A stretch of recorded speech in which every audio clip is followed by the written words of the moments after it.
We're back now. Let me make sure that you all are in the correct Biscuit. positions. Damn you, Milosze. Damn you. Um, Choco biscuit. Wait, I thought you were done eating for the night because you said you I had. mean, nobody believes that. I believed it. Why? I don't know. Apparently, I rolled a 1 on my insight check. No. I didn't say done eating for the night. I said Just for the next 10 I was minutes. done with lunch before the stream. Yeah, there was an implication that Nope. that would mean not needing to eat on Nope. stream. Nope. Not that it matters to me at all, but anyway. Welcome back, everyone. We are back with part 2 of Tales of Edeah. Today, on episode 7, we are preparing to attend the Equinical. So, we had just watched Jean-Jacques communicate with his mother in a though the characters are not aware, but in a telling display of the relationship that exists there, I think. And by the way, my compliments to you for how that went. Likewise. That was awesome. Everything I wanted and more. Yeah, I seem to have a knack for playing your parents. Maybe maybe there's a connection there. Yeah. For everybody out there, my parents are wonderful people who are not at all like cold-hearted bastards. Yeah. Then we also watched Turnock communicate briefly with KO in a very interesting old man guise as he works in the kitchens at the Solidariat for tonight. And you were informed, Turnock, that in order to get the haversack inside, you'll need to sneak it on board either one of the supply carriages or supply barges that are currently still bringing additional stuff to the Equinical grounds. So with that information in your pocket, you guys, I presume, reconnect in the very early afternoon. You're muted, Turnock. I still need to pick where he's going to drop Sure. the sure. haversack. And, I think that room numbered 32. Okay. It's close. Yeah. I mean, looking at the general stuff, I believe that that's close enough to him and to us. I think. I don't know. Room 32. Let me have a real quick look. So this Right is the next to the Staridian court. Okay. Room 32 is definitely possible. I seem to have closed my own one that has more information on it. 1 second. It's also right where Tovet Karen's office is, so that's convenient. Or nearby, at least. Yeah, that was my train of thought. Like, you're gonna go past there, so you can pick shit up. If you inform him of that, I assume, in this scenario that the numbers are mainly there for us to understand what's going on, but you do have a guest map of the location with all of these locations unmarked. So you point at it, and he kind of looks at it for a moment, and he goes through his brain.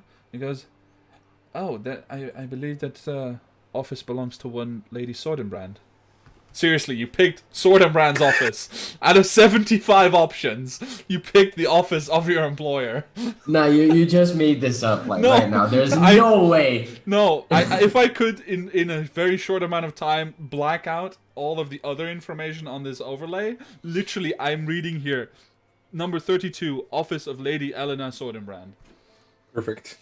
Well, that does sound like it does the trick perfectly, actually. Well played. Well played, my friend. This is passive wisdom.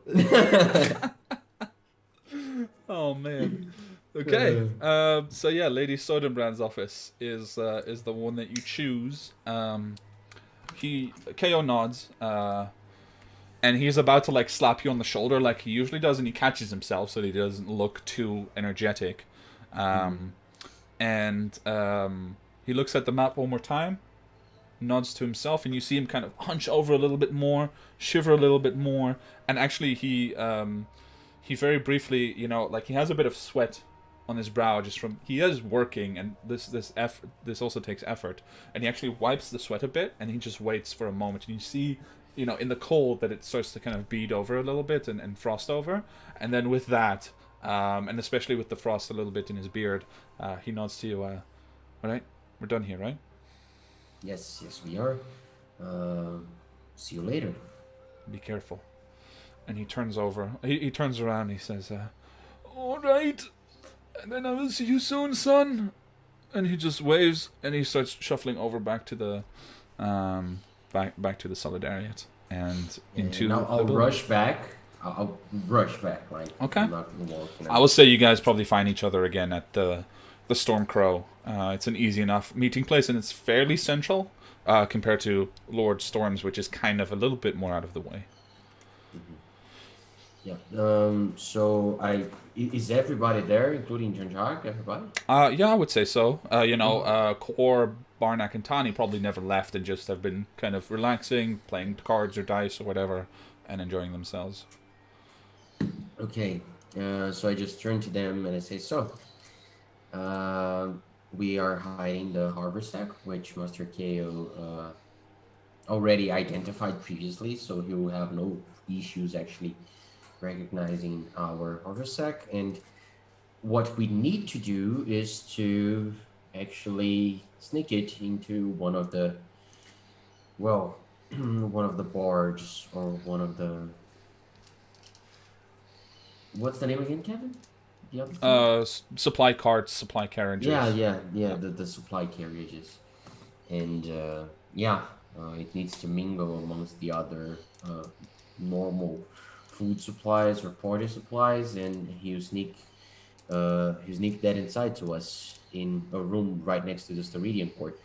I am not aware at this point that this is Elena's office, right? Oh no, he said it to you. He asked you, yeah. Lady. I believe that is one Lady Elena Sordenbrand's office. So yes, he'll hit it in Elena's office, so that will be better definitely for us, because get caught up sneaking into, at least it's better in a friend's office than a random's office. So we'll have that, but we need to rush. We need to hurry because we need to get the haversack on top of a barge. Yeah. Okay, quickly tell me what to get out of it first. I'll tell you what we have inside, because I still remember. Yeah. Weirdly, I'm the one that remembers this. But in our haversack, we do have the following. Before you start listing it off, perhaps absolutely get everything outside except the gear that we'll need inside the palace. Okay. Would be my suggestion. Do you want to do this in the main part of the tavern? No. Okay. No, let's get Definitely upstairs not. quickly.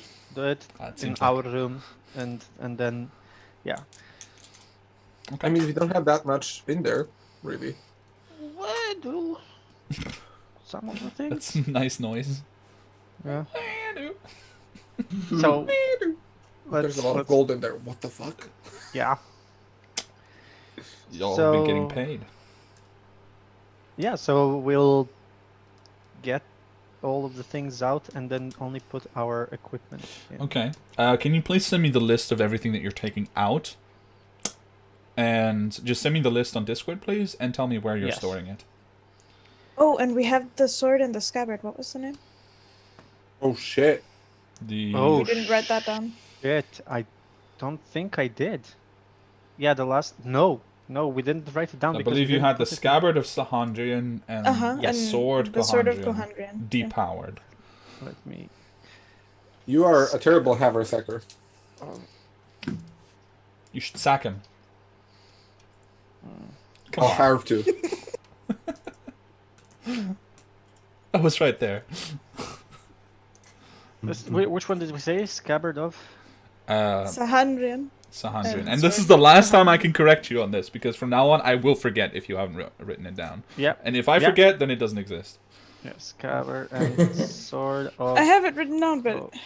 I have to Kohandrian. sift through it. inactive. Well, maybe, Tani, for next week you can just double check that it's the correct ones. Because I know you have the Okay. scabbard of one and the actual sword of the other. Yeah. But it'd be helpful to know which one exactly. So, We have gold, platinum, platinum Lord Bodan, and then we have a chunk of meteor, inactive monodrone, and assorted spare parts, core of a drone, JJ's Book of Timora, scabbard, and the sword. I don't have anything of my interest in there, and I just hand Does out my Finn- sword. Can we ask Finn if he has or rather, can we ask Finn if he has a chest which he can then put in his safe with all of these things? Just for the night. You can always ask. Yeah, okay, Tani, you should do that because he likes you more. Okay. Oh, and also out of character, we have all those books that we found in the Yeah. office, and Yeah. I'm guessing the spider poison thing. Spider poison is on me. Oh, okay.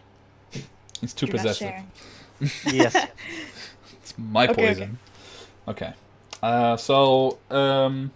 Yeah, that won't be a problem. You can tap Finn, and he will obviously very gladly offer to store any number of items for you. In fact, he seems quite confident that he'll be able to do so safely. While I ask him this, I want to tell him. Okay. Well, remember that time where you told me there was this friend that used to come with me? Aye. De Silimon? I found out. Well, we're going to this party tonight. This important thing. I'm guessing you know what it is. I And know about the Equinical, yeah. And I see that she's gonna be there. Just so I'm prepared. If she happens to see me mingling there, do you happen to know if she will react some sort of way? I mean, I don't know. I don't know the girl personally.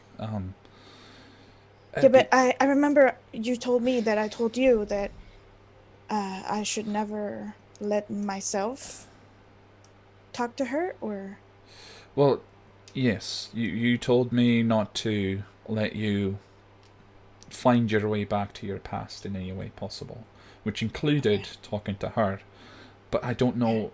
I don't know what kind of person she was then or is now. I don't believe that she went through anything like what you did, but she definitely has got a connection to who you used to be. Okay.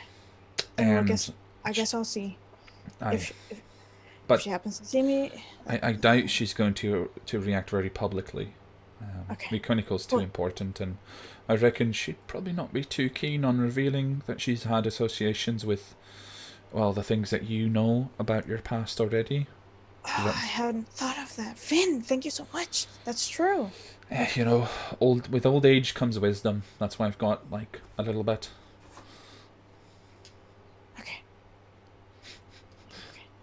And also, no, that's for later. All right. Not during the haversacking. All right. Anyway, anything you need me to store, just bring it down into the kitchen. I'll tell the girl to let you guys through, and I'll make sure it disappears. Mm-hmm. Okay. All right. So yeah, just go ahead and send me the list if you haven't yet, and yeah, I'll just send you a screenshot.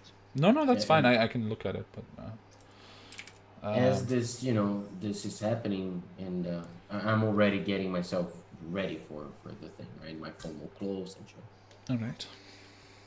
All right. So yeah, Tornok's getting dressed.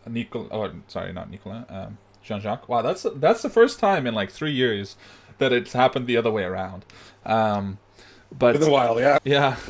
But Jean-Jacques is already dressed, and I presume that in the process of depositing your weapons and armor into either the haversack or your valuables for Finn to disappear in whatever fashion that he seems to be able to do, that all of you are getting dressed and properly attired.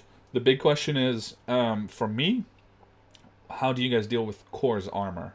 Does he take it with him, or would that be too much? Because, putting on armor during the Equinical may be awkward, because, a robe you can pass off as one thing, but full-on armor would be another thing entirely.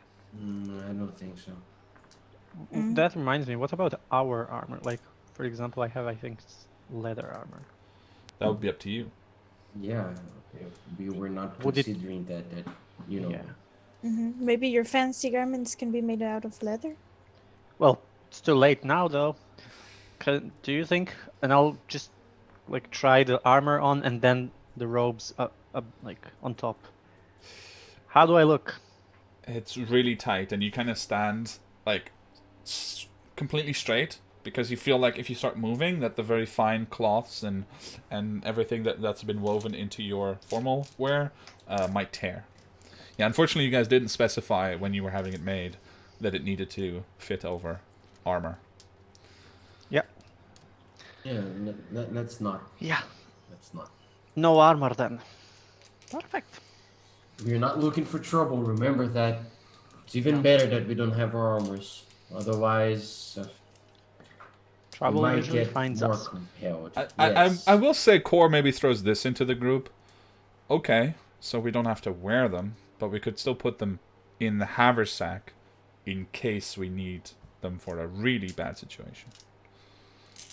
Yeah, I would definitely suggest that we put it. Like, I know it will take him a while, but you know, if something happens where we do have that time, it will be much worse if we didn't have the armor with us than if we did. So, Yeah, that's true. All right. and if we lose everything, we might as well lose everything. Just a moment. That's the spirit. Sure. Well then, yeah. Armor in the haversack, everyone, and all the other things. Come on. No, I'm Jacques? good. I'm unarmored anyway. That's true, Tony. Core, thank you very much. Core is very reluctant to part with everything, and it's also just a heap. It's not just like one or two items. It's like just goes on, and you just stand there as he just deposits different parts of his armor and his vambraces and his, everything just gets pushed in there, and it takes like a good 5 minutes for him to get everything in. Core, I think you don't need to take the ring off. I think that was for as our proper reward for the mission, so you don't have to take it off. Okay. It's still magical. Okay. Still draw attention. Yeah. Yeah, that's true. Okay. Turnok, armor. Yeah, I hand it to Barnek. Perfect. Haversack is now perfect. Okay. So we have to get this to the barge. So, by the way, to each of you individually, please also send me on Discord what your characters are individually now putting into the haversack, just in case you do get it lost or forget it. Right? I need to know every single item that you've put in there. Okay, Kevin. Then question: How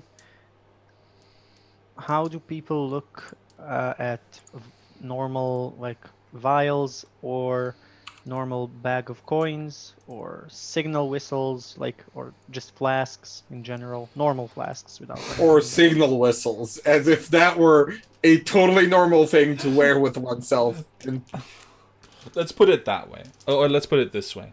Adventurers typically do not travel light. Right? You have a whole arsenal of helpful things that you usually carry around just in case the situation arises in which you may need it. You are going to a formal event where the typical attendant will be carrying nothing except the clothes that they wear and whatever fits into their pockets. Anything in those pockets that will remotely draw attention will be probably either found or investigated. So if you have vials with poison in them, that may be problematic. Even if you bring vials with alcohol, like with your own alcohol in it, that will be questionable, because there, for somebody who isn't in your profession, and I think Barnek is pretty aware of this, in spite of the jokes that we sometimes make. But I think Barnek's pretty aware of this, that there is a very low threshold of the items that he can actually bring, because of the unusualness of what he usually carries with him.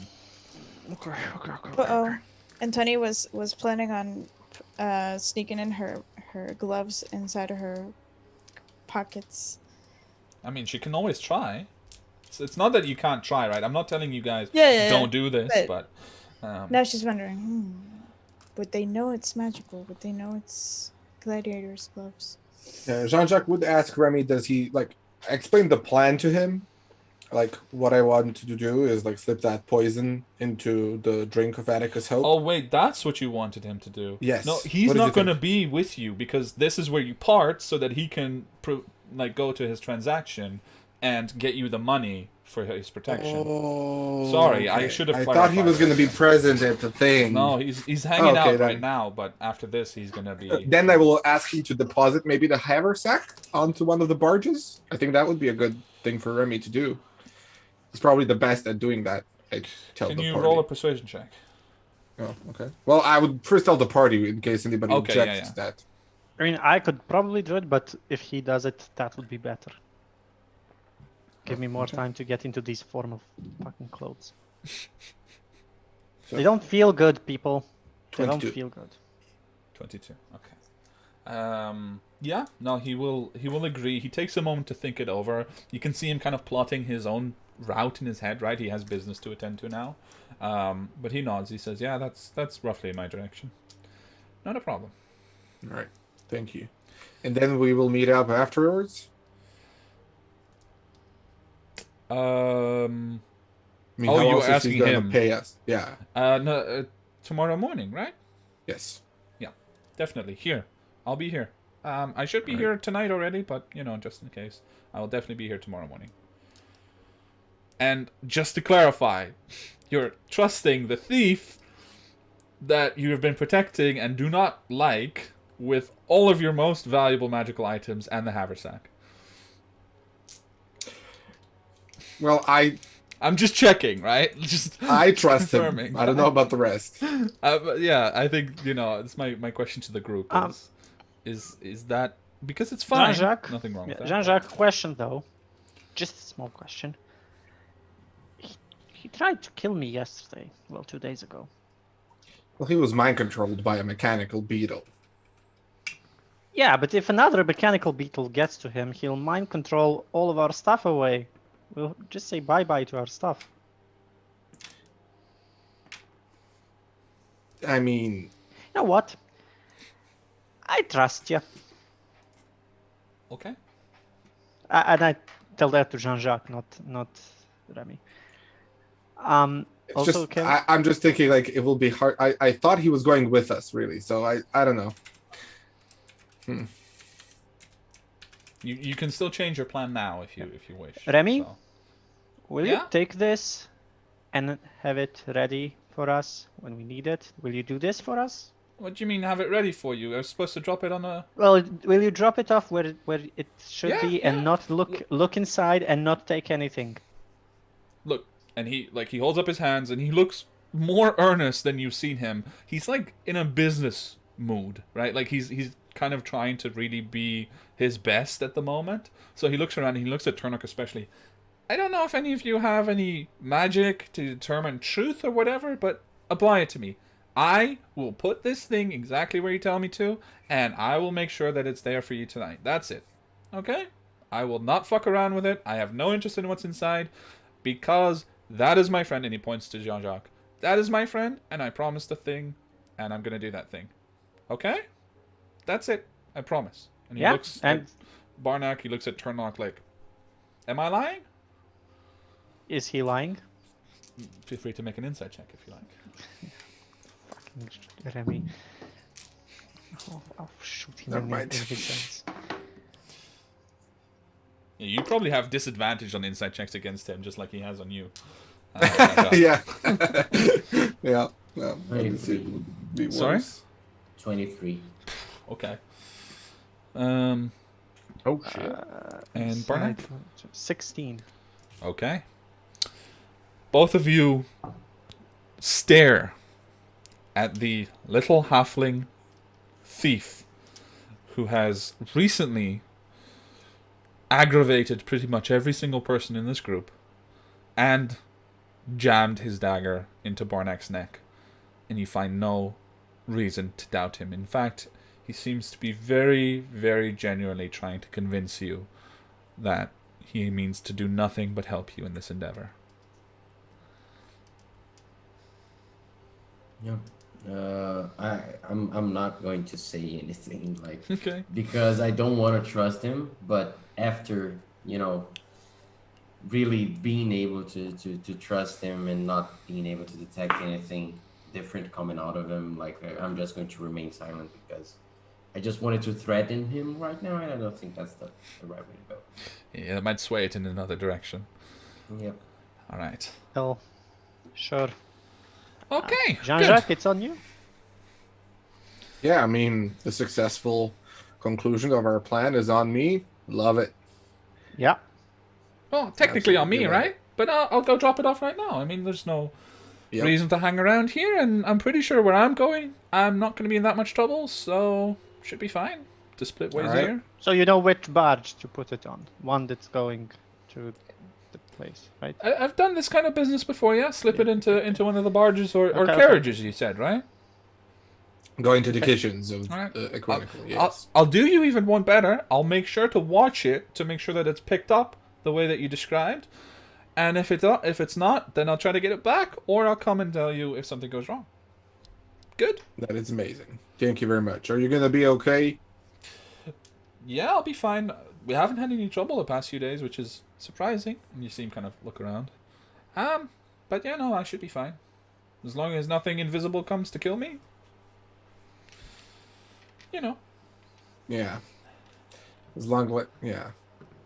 Stay safe, friend. You too. Don't make any really powerful enemies. Because then, well, don't.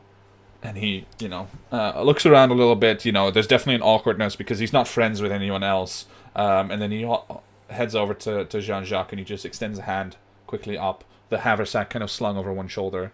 And if you take it, he shakes your hand. Mm-hmm. Of course, yeah. Very, very tightly. And then he heads out into the corridor. And he almost hops his way out of the tavern. He's that cheerful and in a good mood to kind of be doing stuff, You don't realize it until now, but he had been kind of cooped up as well. He wasn't able to be his usual self, so the fact that he can now get to business is actually a really big boon to him. Yeah, I would be cheerful if I got all of that for free. So, we start our next campaign. Remy is handing out some powerful items. No. But, so Remy is on his way to deposit the haversack. Let's really quickly check how that goes. Yep, all good. And, but all good as far as you guys can tell anyway. We'll see how it actually turns out, but for now... I actually sighed in relief, but now I'm worried all over again. For now, it's all good. And you guys have properly attired yourselves in the Stormcrow Tavern. And what do you want to do next? It is probably getting close to the 4 p.m. mark at this point. Well, shouldn't we go to Lord of Storms? Yeah. Yeah. Let's see if everybody's ready there. If they need something going on. All right. To ask Lord Storm as well. As we're going, Kevin, Mm-hmm. the impression that I got from Elena is that my ruse is not as successful as I had hoped it. Right? It would be like the impression she kind of tried to convey is that more people know who I really am than not. I would say that it's probably a bit more nuanced than that in the sense that it's working on most people that you meet, but that people at the higher levels of government and power are simply not willing to be so naive, so they're double, triple, quadruple checking people anyway, right? And someone like Jean-Jacques, who probably not only has familial traits that are, clear, but also who is just generally someone who stands out a little bit by the way that he talks and his education. It's just hard to really fly under the radar unless you completely change who you are. Okay. But there, you gather from the fact that her servant called you Mr. Dupois, for example. Yeah. You gather that they're willing to play the game with you. It's more of an acknowledgement that the real players of the great game always know what each is up to. Yeah. Okay. And then they that still makes outwit sense. each other. Yeah. Yeah. So I'll continue with the disguise then, or in disguise. All right. I addressed the group. I believe we're getting ready to go, right? So we should, once inside, brief Mrs. Sordenbrand about, about the fact that our belongings are in her office. Just, I believe that having her informed will make things way easier in case we're spot trying to get in or getting out. Okay? All right. Okay. Yeah. So with that notion in your heads, I will say probably for another 2 guilders, you can take another carriage ride across the city just to make sure that you don't spend the whole time slipping and falling, to get to Lord Storm's estate, bruised and cut free. And once there, you hold on, let me pull up my notes properly here. But once at Lord Storm's estate, you find yourself at the familiar site of that place, new guards posted at the doors, and more of them as well. You notice both 2 men at the front door and 2 men at the gate, and once you pass through, catching some uneasy glances from them, you make it to the actual, like, to the back door. That's essentially, that leads to the yard where you've usually been coming in. And you see there's still like a huge patch of snow with indentations where bodies have lain, and there's just this faint orange-red glow to the snow itself where the blood had seeped in. No sign of the creature, but you do see very large kind of marks in the snow of what do seem like very large direwolf paws that had impressed on the snow and frozen over since Monday. You pass by a couple of uneasy guardsmen outside, kind of shivering in the cold, but they're well dressed, so it's not like they're suffering. And when you get inside, there's another 2 guards inside as well, and a third one standing across the room in the corner. And there you see Lord and Lady Storm, both currently already dressed properly and currently just inspecting each other and making comments and kind of getting ready. Lord Fennec, you see, is still a bit slow and painful in his movements, but he is up and about, he's moving, and when he sees all of you, you just see a bright smile on his face as he immediately comes over and just shakes everybody's hand once, just saying, Thank you for protecting my house, thank you for protecting my wife. I've never made a better investment than the 5 of you, I promise. Thank you.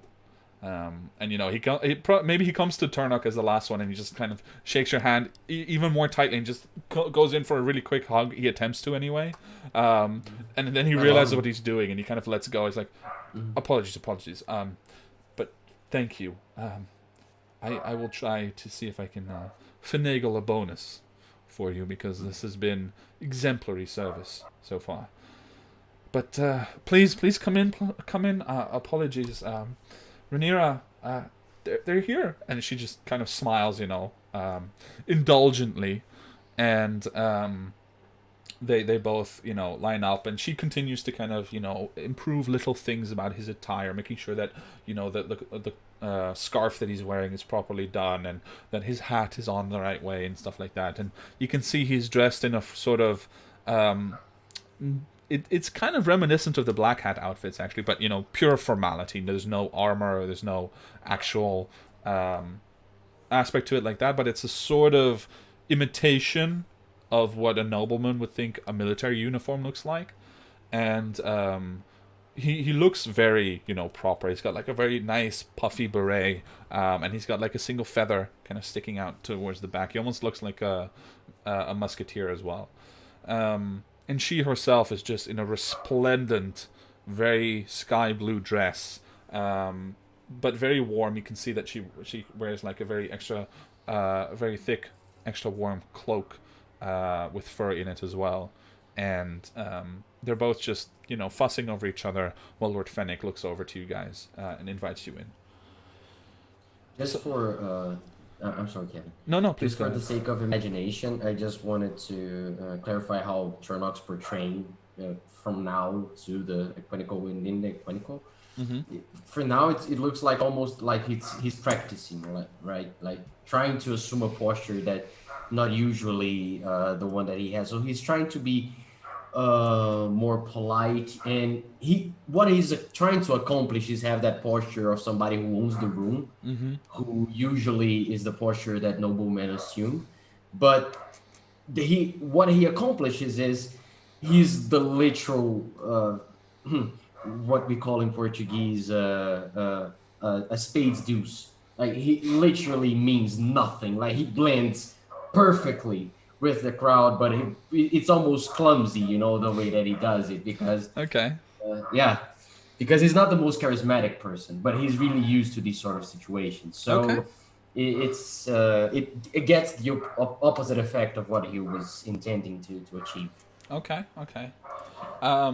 Very good. So in the meantime, the one guard that was kind of standing over alone, he's the only one that hasn't got a weapon immediately in his hand. And actually, at the Lord's insistence, he begins serving you guys some drinks. They have some warm tea ready, just to kind of keep you occupied while they finish.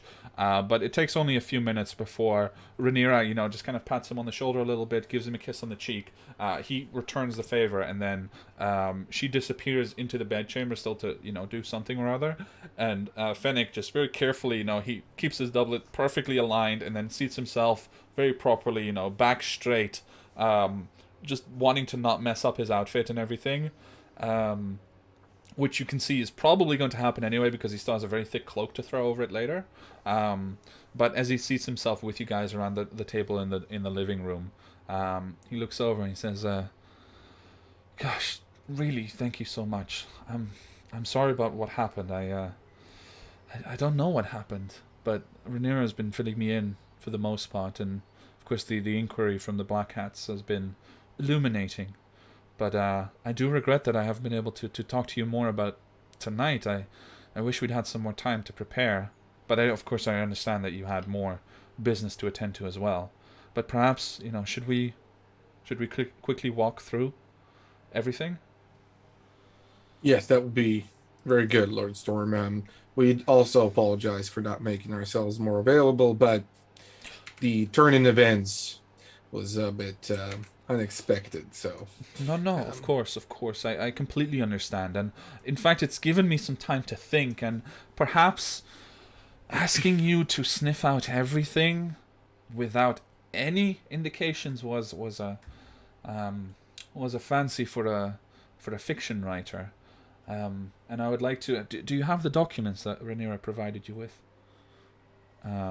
yes, He kind of beckons them over for a moment, and when he receives them, he goes over. He flips through the list for a moment, and he starts he looks around and he picks up some very small pencil that looks like he's been using it for 100 years, and he starts just kind of circling some names again on the list, and he puts some notes there and stuff like that, and he starts going through.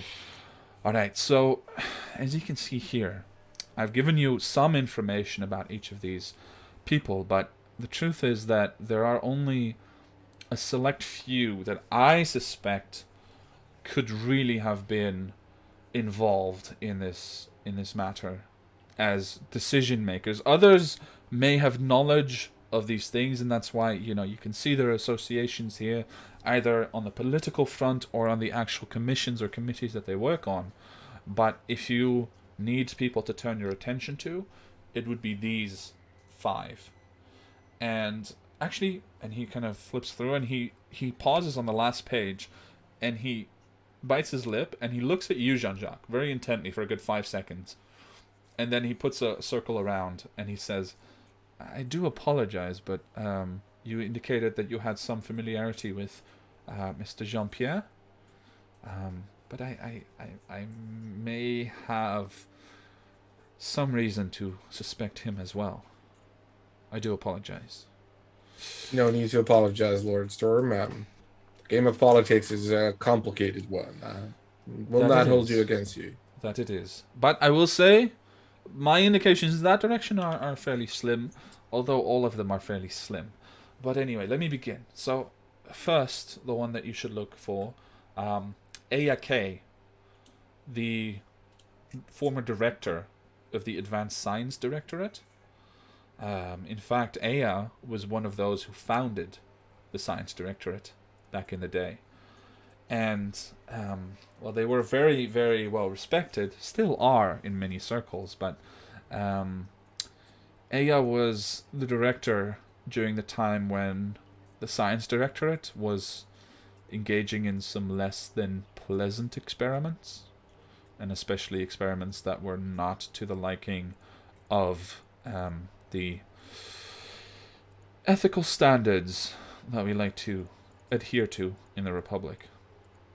Perhaps experimenting on live beings, altering them in some way. Some of that, indeed. They claimed that there was no direct involvement, but that's always been questionable at best. And now,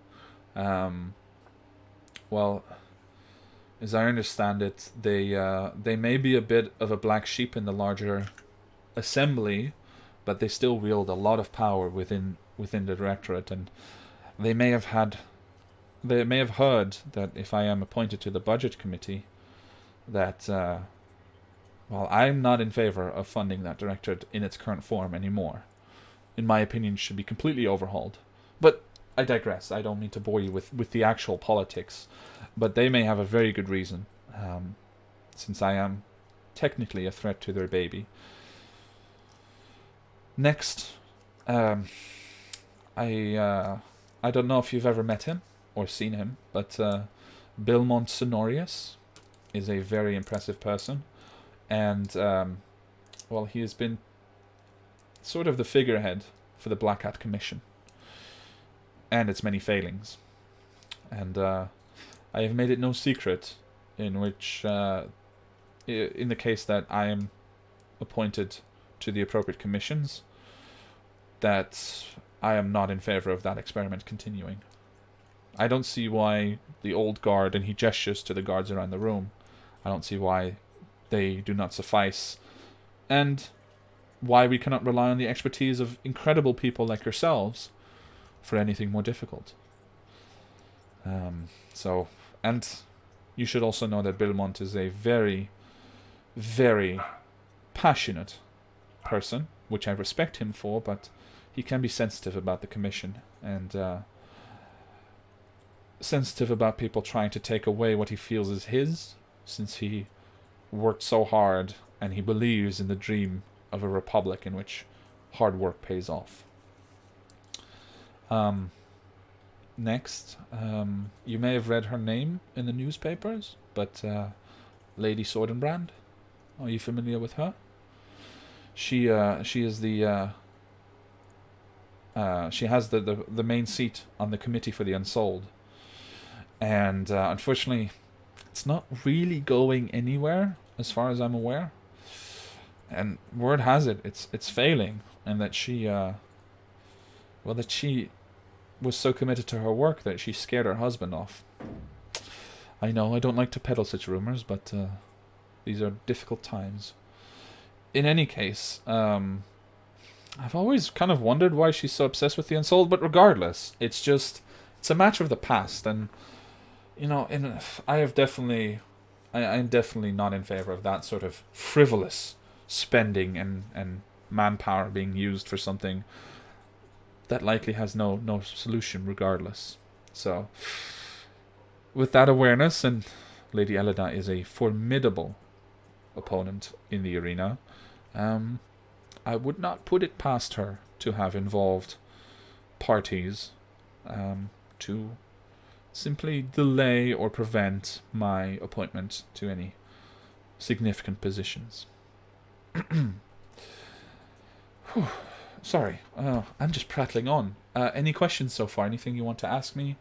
I can clarify if I've not been clear. Well,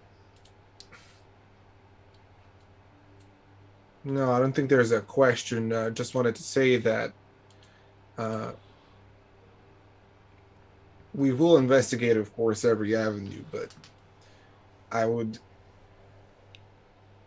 wager that Lady Edeah was not the one to hire these killers, but this is more of a... You see his eyebrow raise in surprise. It is merely more of a feeling as to how one goes about their business, rather than thinking her above disposing of her enemies. I just doubt that she would employ ruffians from amongst the cat-sized lowest criminals to do her bidding. Well, in the end, I will trust your judgment, but these are the suspicions that I've had so far.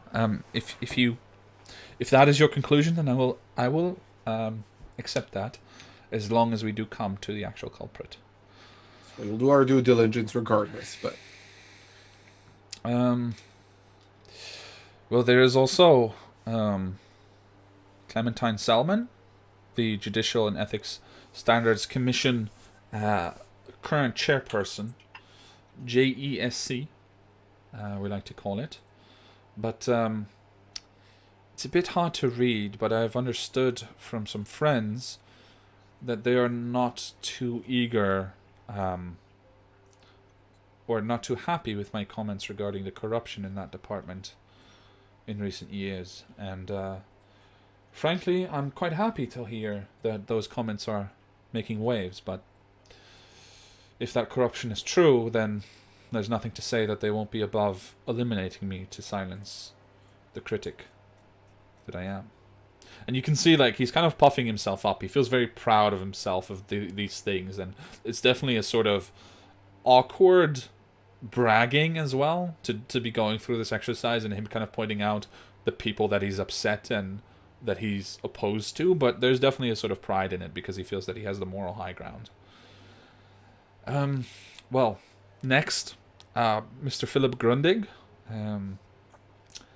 That man is getting more deranged. I mean, I do not blame him for his grief over his sister, but he's always been a fanatic sovereignist, and in recent years it just seems like it's become more and more the only thing that he cares about, keeping nobility out of government. And there are several of us actually who have been keeping an eye on him for his sentiments. But even the one such as yourself that's clearly shown opposing views. It is that about of the traditional. It is about the principle of the matter. Hmm. And just for me as a DM, what opposing views are you referring to in this specifically? Well, I mean, it seems at least that Lord Storm is more for like actual regulation and you know. Okay. Yeah. Like Republican views, rather. He doesn't seem as much of a The thing is that crown-minded as. The thing is that the opinions that he's expressed so far are not necessarily not crown-minded. It's because it's not in the Republic. The political differences are not about regulation versus deregulation, but rather about the general structure of government in the first place. But each side has people from all across the aisle about the level of regulation that needs to be present. Right. It just seems like he doesn't have servants and doesn't seem to lead the type of lifestyle that a traditional noble person would. That is true. To the fullest extent. That's fair. And I mean, I'm not correcting you in character, right? Yeah. I'm just saying this as extra information. I will say in character, I will say, like, in the interest of full transparency, my lord, would you be okay with sharing with us which faction that you most affiliate yourself with? He smiles for a moment, a bit surprised actually, as you asked this question, because to him it must have probably been obvious from the start. You know, he expected you to know, and he looks at all of you, seeing kind of questioning faces, or at least, you know, a lack of interest in the first place, and he chuckles. He says, "Crown-minded, absolutely."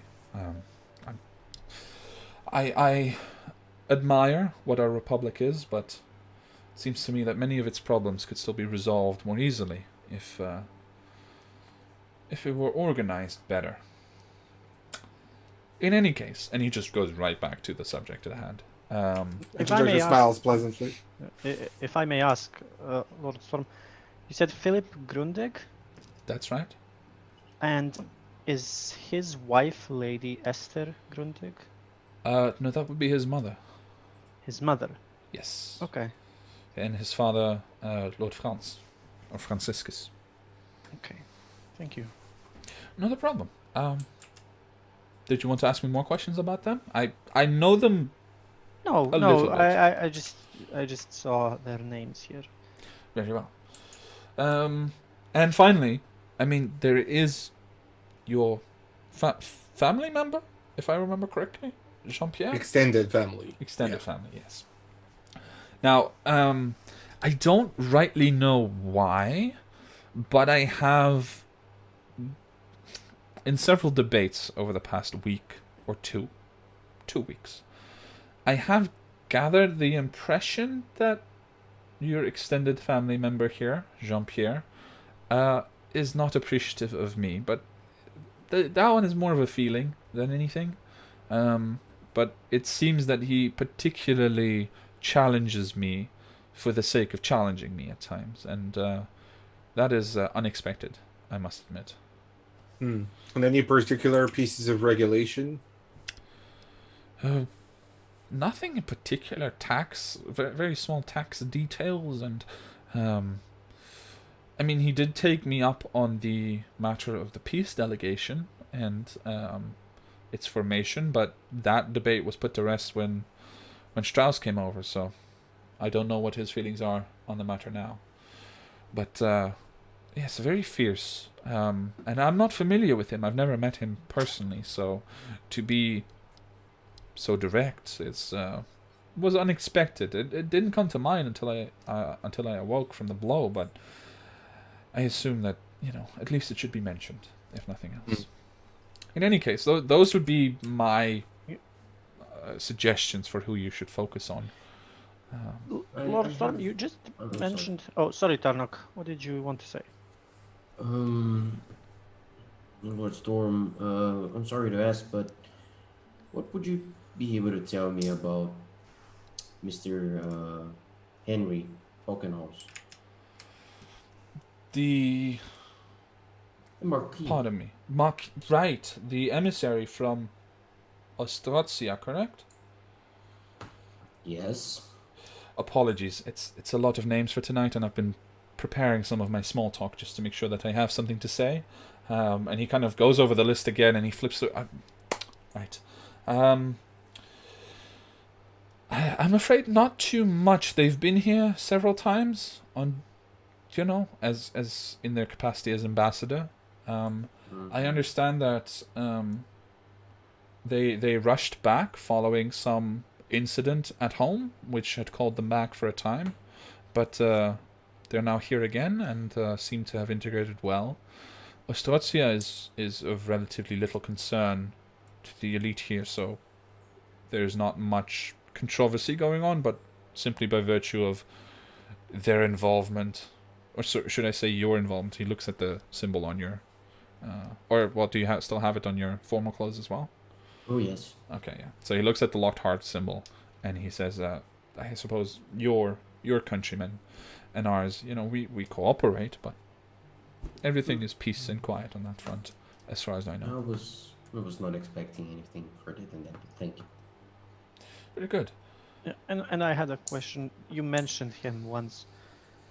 What do you think of, and you personally, Lord Storm, what do you think of Mr. Strauss? Now, there is a man to be impressed by, if I'm honest. He is a very formidable orator, very accomplished in his fields, I should say, both as a lawyer and, even though I believe he's not practiced magic properly since he became a lawyer, I understand that he is still contributing to several projects at the university in his spare time. It is, frankly, yes, I am nothing if not impressed. I have met him a few times, and he just has that quality, You meet this person, you can talk to them, you understand them, they make you feel seen and understood. He is a very impressive man, absolutely. Why do you ask? I see. Well, you just mentioned that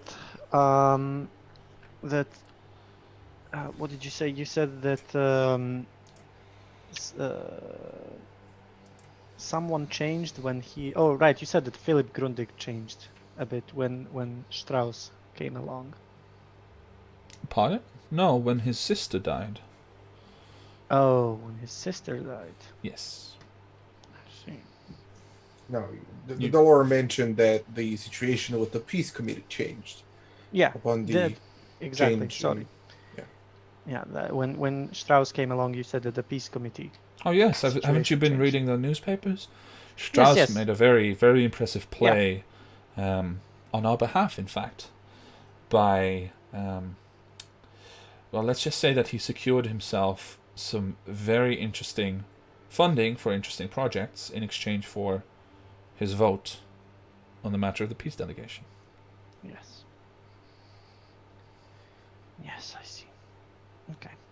Well, yeah, I don't have any more questions. Sorry. Of course, of course. And you know, time has been passing. Lady Rhaenyra is now in the background. Sorry, go ahead, Barnack. No, Barnack just goes over the list one more time, and his eyes just open up again. He's like, one more thing, Yes. and this is important only to me, not to the group. But who is Mr. Wit Quickly? He kind of looks at the list. He has to actually find the name. He is. It says that he's a Republican Reform Commission. Well, that he is in there, and that he's a coalitionist. Oh yes, Wit. Oh, Wit is one of our newcomers. I think he came up with the Spicing Guild. Merchant, like anyone else, but very ambitious, very sharp. And Very witty, you'd say.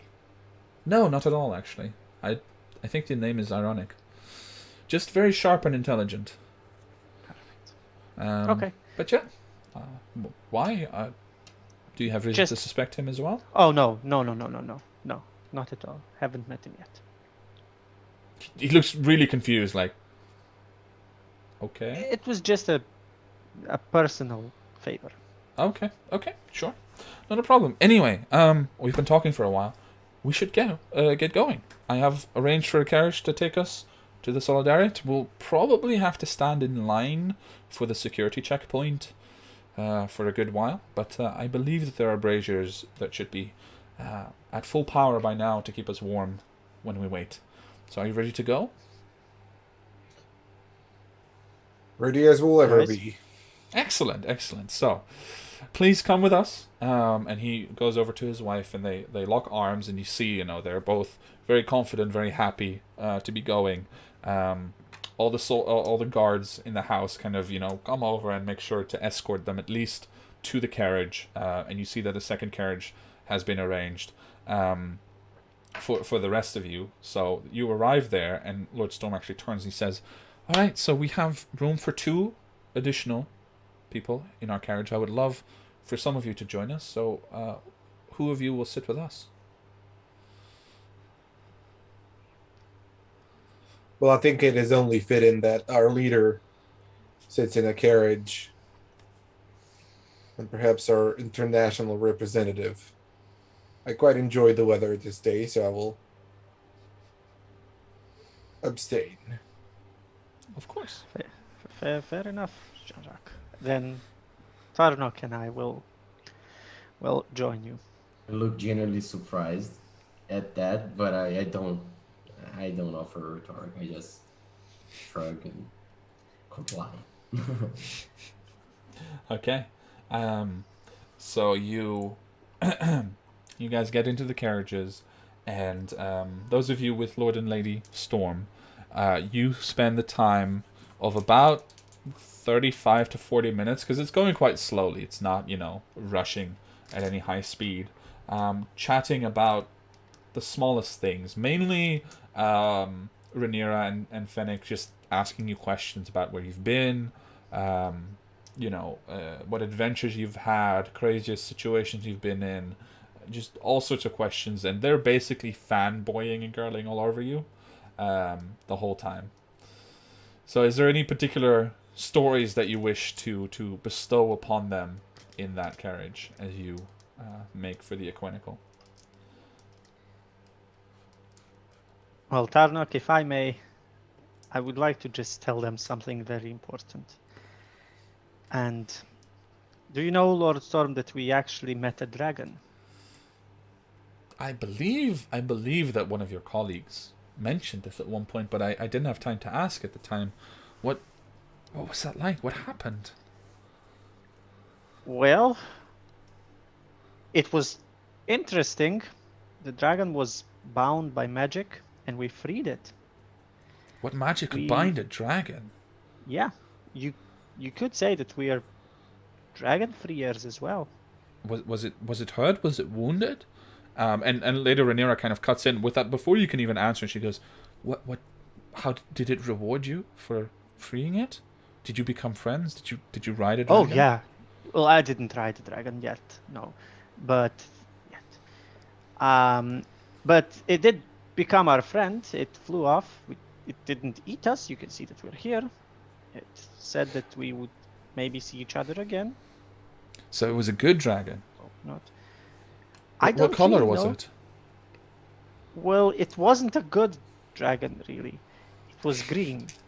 But Green. this one wanted to change.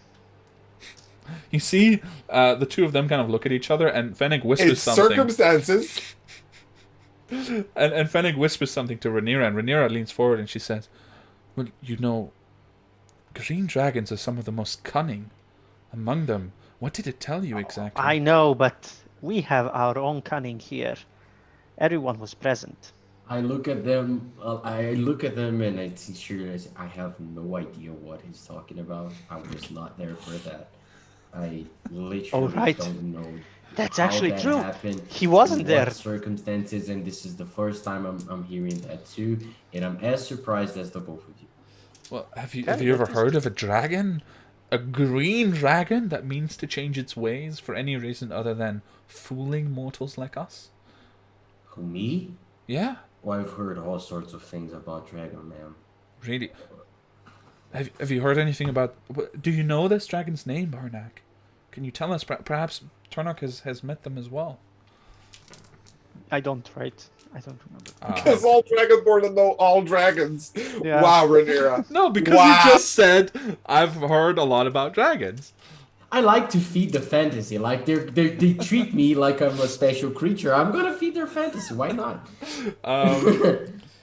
But, okay, so... The dragon didn't tell us its name. I don't believe so, no. No, I don't believe so. He only told us not that will be eaten. Yeah. So no, not. Well, we called him Greeny. You call him? And you see Rhaenyra is just perplexed. Fennec is still fascinated. And he goes, Greeny? Are you Yeah. sure you didn't domesticate this dragon? If I did, I would probably be riding Wait. it now. Wait, is it possible? And he turns to Turnock. Is it possible to domesticate a dragon? Well, there are legends and tales, but mortals have much weaker minds than dragons do. So it's way easier for a dragon to actually subjugate a Oh, but mortal, especially a human being such as you. in that case, would you be able to subjugate a dragon? I think he I would. don't think I think so. he would. He is. His skills actually know no bounds. I don't think I would. I apologize. Does it still need more training, or did you see that he kind of hesitates and Rhaenyra, kind of puts a hand on his hand, kind of stops him for a moment, and then he looks at her and he just goes on. He says, "Or did something change during the cataclysm?" Let's just say that,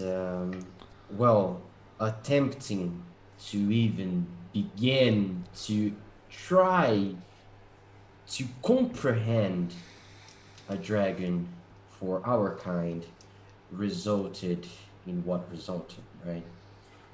Of course. So I don't believe that I don't believe any of us would ever attempt that something of that nature ever again. Were you there, or someone you know when it happened? Not someone I know directly, but and because of my parents' occupation, I was. They knew better to get away when. So they weren't in the cult of the dragon. No, they were not. They were not. They just knew that energy and other mystical and magical effects were at hand at that moment, and that the fabric itself was fading a little bit. So, well, they got ahead of the rest of the people, and we were long gone before the cataclysm actually happened. So, You sound like very anticipated it. intelligent people. My parents, yes. I don't know if I'll ever meet a couple more intelligent than the two. They're more intelligent than your friend Jean-Jacques? It's not that hard, man. You overestimate Jean-Jacques. He's more smile. J'accuse. Yeah, he is not the most intelligent in our group here. Truly, who is then? Is it the silent one? The paladin? No. I don't like bragging, but it's usually me. Yeah, ma'am. He's our leader. You know, he got that through his smarts. Okay. Barnack, roll a deception check with advantage. What with? With advantage. With advantage. Okay, thank you. I was backing him up. No? Yeah. Okay, one was 1. Uh-huh. The other is 19. Okay. There's no plus to anything to my Okay, so- perceptions. You see Fennec's eyes just kind of go a little wider, and he just sits back, and he reevaluates you. He just stares at you, Barnack, and he just reevaluates everything he knows about you so far. Lady Rhaenyra is more neutral. You can't really read her expression regarding the matter, but they both just kind of nod, and wow, that is very impressive. All right, so Yeah. regaling them with tales and lies, And a few lies, yeah. It's not really lies, it's just making the truth seem more, well, a bit better. yeah. Calling Barnack the smartest would probably be classified a lie. That Doesn't yeah. make him dumb. It just makes him not the smartest in the group. Nope. But in the other carriage, is there anything that Cor, Tani, and Jean-Jacques want to talk about on the way over, or shall we go ahead and arrive at the Equinical? Are we in our own carriage, or are we Yes, walking? you're in your own behind- carriage. In our own carriage. Okay. Yeah, we're not walking. We're not sullying these Yeah, the roads. plebeians. People But, walking near the carriage, you're like just throwing rocks at them. You plebeians. Don't give Jean-Jacques ideas. Yeah. It's actually giving Barnack ideas. But yeah, if there's nothing specific you guys want to talk about on the way over, just general chit chat and whatever, then we'll move ahead to the Equinical proper. Yep. All right. So, you enter a large thoroughfare which runs parallel to the river and along the grounds of the Solidariat. As I described earlier, black hats stand on every corner, dressed to the nines, and each bearing a beautiful rapier and dagger, along with a musket, which leans against one shoulder while they stand at attention. Well-dressed guests are slowly arriving, either on foot or by carriage, and line up for the gatehouse, which lends entry. Large braziers crackling with almost unnatural warmth stand along the road and the path to the Solidariat, to ensure that nobody gets too cold, and you hear a buzzing rumor of people talking and chattering, which rises quietly as people remain polite and keep their voices low between those already gathered there. So you have probably about a 30-minute wait just standing outside the Solidariat. Outside the Solidariat.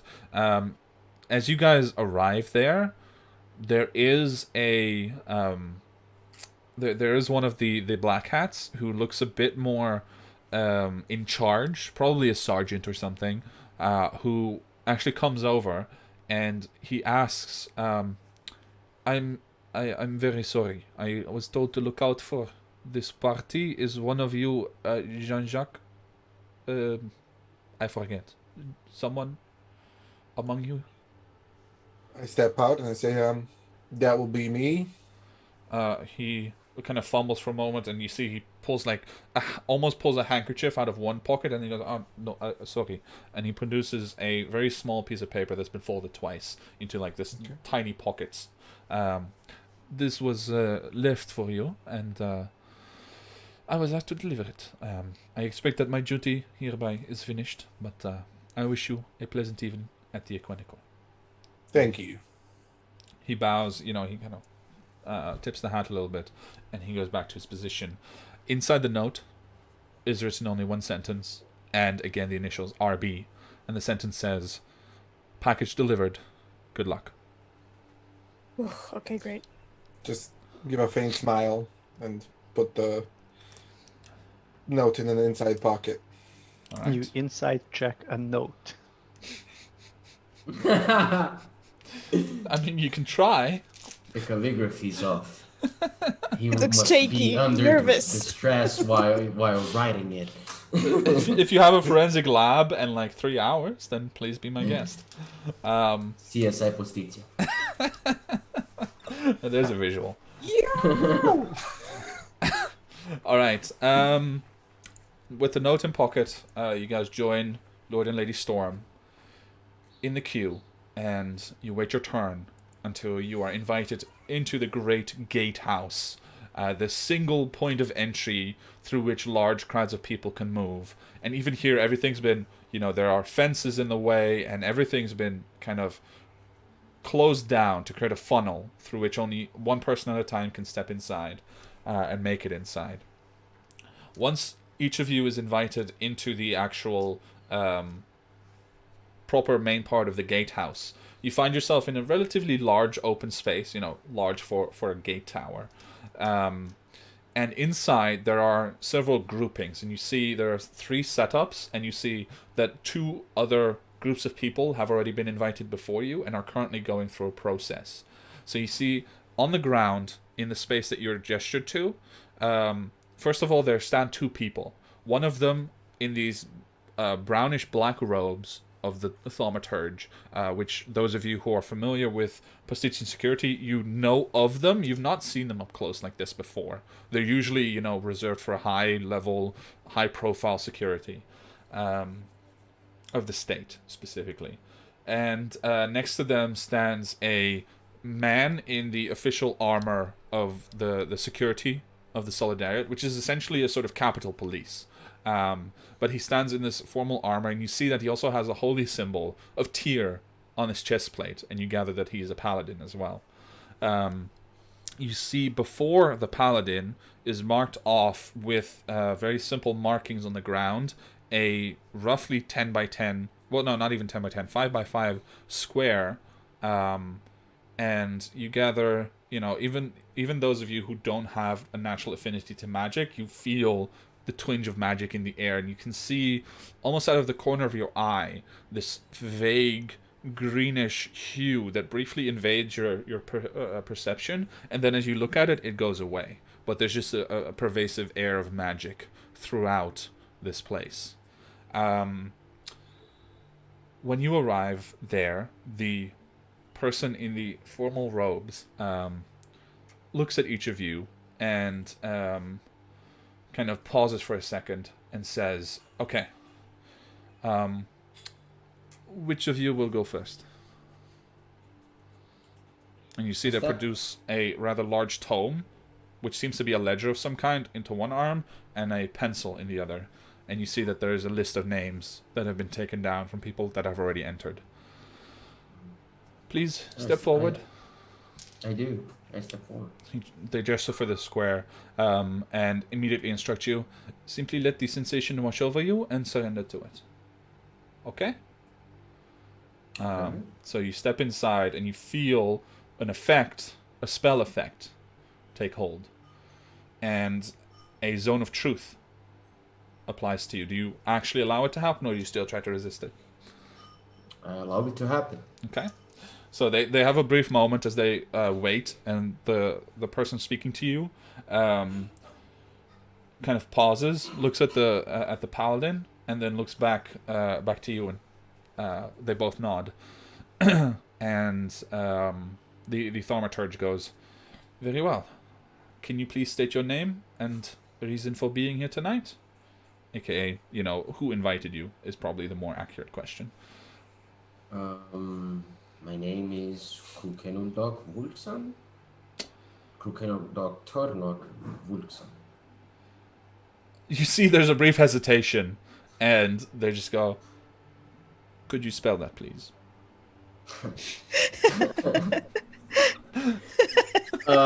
No.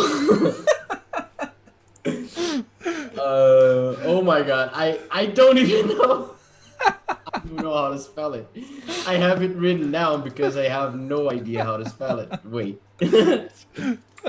We can agree that Turnock spells it out for them if you prefer for the moment, but it might be nice for the stream to hear it to hear it spelled out properly.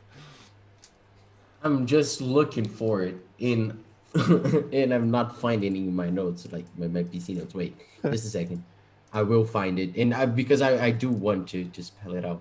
Okay. Because it does make sense. I thought it was a make-believe name, and then Turnock slipped through, and I was like, oh, Dragonborn name. Wait. I can find it. I promise. I promise I can find it. I mean, And why does that not? Yes. So KRUULKENUUDOC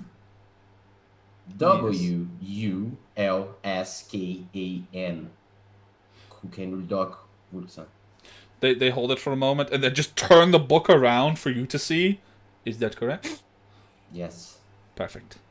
They turn it back and very well. Please step one step to your right. Essentially putting you right in front of the thaumaturge, and they hand the book over to the paladin next to them, and you see them briefly start to incant some magic, seemingly very faster than a normal spell even, to for example Jean-Jacques who's watching, and you see the eyes briefly glaze over with this faint bit of green, and they blink.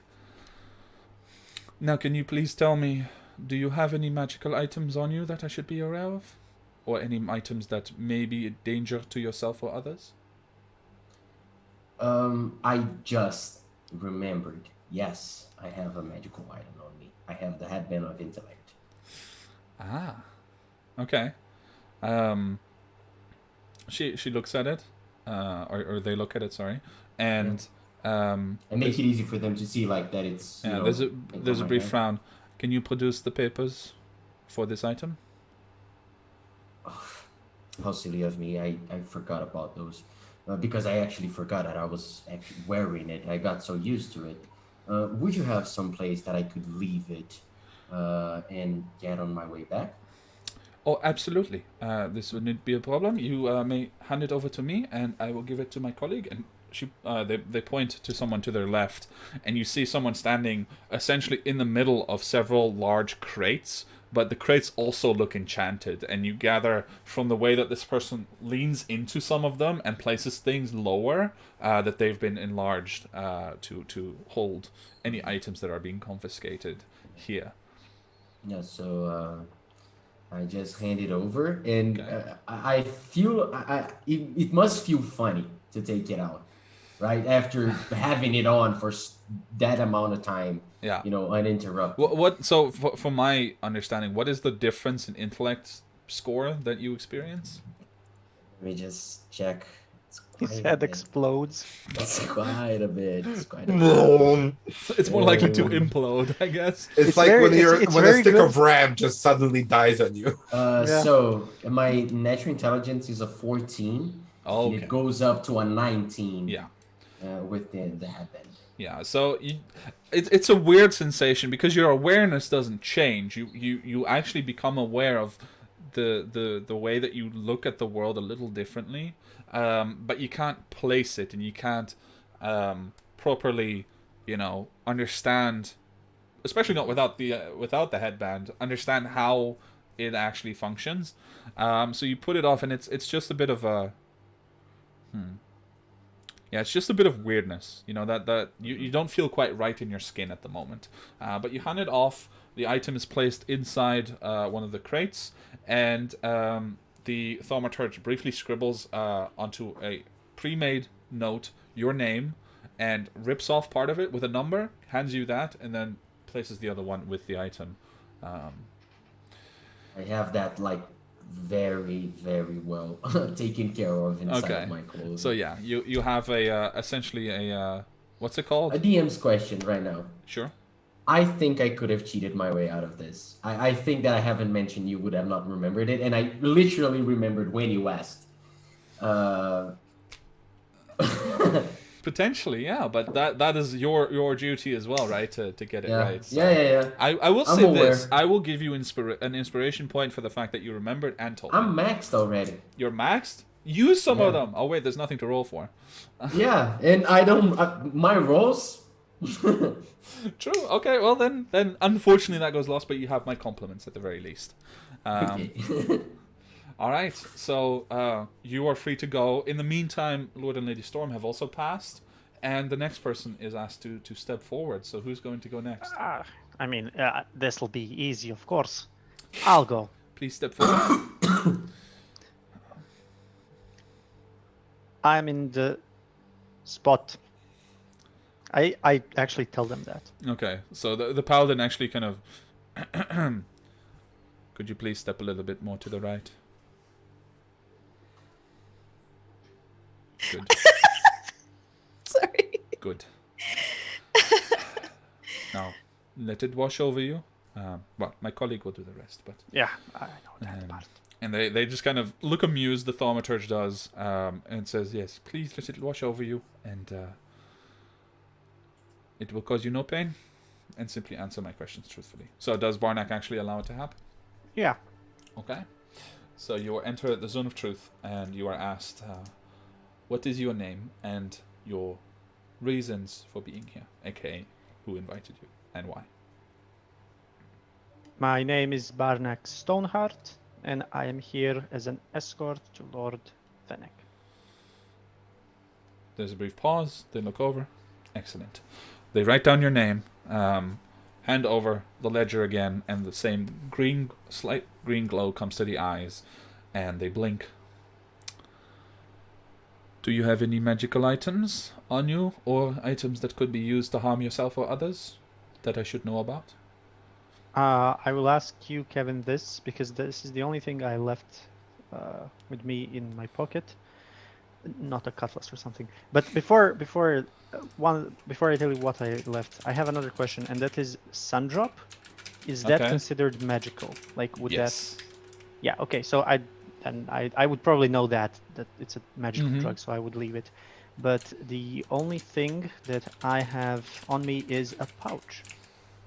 A pouch. Like, Yes. magical pouch? Or- Normal pouch. Okay. Pouch. So- Like not even a pouch, a bag for like coins. Okay. So does Barnack mention this specifically, or is it something that Yeah, he doesn't? yeah. I take it out of the Okay. pocket and say You- I have a They a just bag. asked to look inside it. Of course, it's empty. Is it actually empty? It's actually empty. Okay. They look. Very good. And what I wrote to you in whispers, does that even count? Because it's like just Where did you whisper it? On Roll20? on Roll20, yeah. Okay, one moment. I mean, that's just paper. Nope. There's that is not something that they become aware of. And I Perfect. imagine that the whole party is now stressing out about what Barnack has in his pocket. I mean, you can tell them that they shouldn't be. I could, but, I must not tell lies. Yeah, so, yeah, that's it. Okay. They nod and gesture. Please continue. Who is next? Thank you very much. I'll go next. All right. In the meantime, Cora has probably passed through as well with another group. And you step forward. You also allow the Zone of Truth to take hold, I presume. I do, because I don't think there's a way for me to not do it without... They will know that I resisted if I do, right? Yes, that is the nature of the spell. Yeah. that All they right. So become- I will let it pass, Okay. and then I will say I'm a freelancer as part of Lord Storm's party, known as Jean-Jacques Dupois.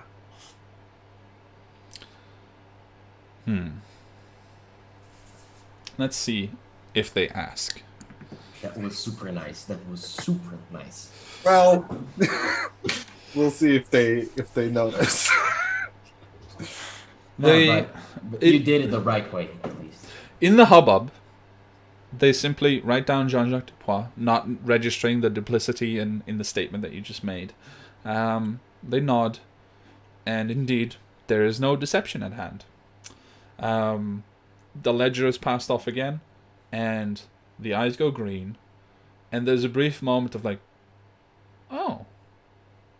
They look surprised at you, which is not something uncommon to you necessarily, because as a sorcerer, a detect magic spell picks you up as a magic source. So they kind of look you over and blink a little bit. Could you please step back 2 steps?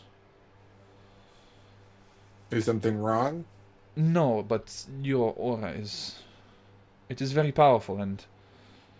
well, we don't get people like you too often, so I must make sure that I am performing my duty. Please step back 2 steps, and I will inspect you properly. All right, I do so.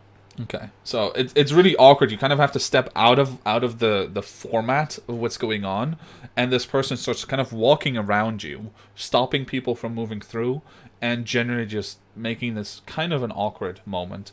But they kind of come around, and then they ask you, do you have any magical items on you, or do you have any items which could be used to harm yourself or others once you are inside? Oh. I have. Apologies. Please move forward again before you answer the question. I move forward. Okay. Yeah. I say I have no magical items on myself, on my person, and nor do I have items that are meant to harm others or myself. My arcane focus is not meant to harm others. Yes, but this time they rolled a natural 20 on Ah, fuck. on picking it up, let's say. Yeah. So there's a moment where they purse their lips and look at you again. Very well. None are meant to harm others, but could any be used to harm others? Well, I'll look at my hands. I mean, I could use myself to harm others, could I not? Sir, this is not the time to be facetious. Answer I'm the not question, being please. facetious. Answer the question, please. Do you have any What was items the on question? you which could be used to harm yourself or others? Items that are not attached to your body by way of biological growth. Well, I can say, I'm just thinking, I can say no because the arcane focus itself can't be used to harm others. It's myself that is harmful to others, not my arcane focus, is it not? It's up to you. Say the thing you want to say, and we'll see how it goes. Because, I mean, isn't some of the truth is like what Jean-Jacques believes. So if I believe strongly, I will say I do have my arcane focus, Indeed. which is registered, and I am allowed. Of course. There is no need to be defensive, sir. We must simply do our due diligence.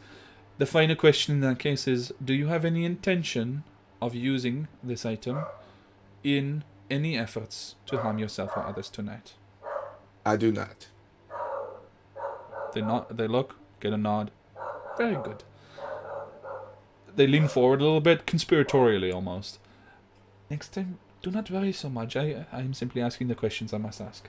Please, continue forward. You are most welcome at the Equinical celebration tonight. Thank you very much. All right. Then I believe we only have Tani left, correct? So, Tani, Yes. please. They ask you to step forward into the square. And do you allow the Zone of Truth spell to take effect? I do. I try to stand like. Oh, sorry. I try to stand as formally as I can, imitating the other ladies. Okay. Would you like to make a performance check to see the Yes, again. success of your endeavors? Last time in the formal dinner, I fell. Performance 10. Okay. You feel confident that you're doing a good job. There may be a few looks here or there, but that's it. So as you stand there, you feel the spell take effect, and of course the first question becomes, please state your name and your reasons for being here tonight. My name is Tani Kalatar. I come with the party sent with Lord Finnick. I butchered that. But she doesn't say that. They look sideways, and your heart drops maybe a little bit as the paladin shakes her head, actually. And the thaumaturge looks at you. I'm sorry, can you please repeat that? What is your name? My name is Tani.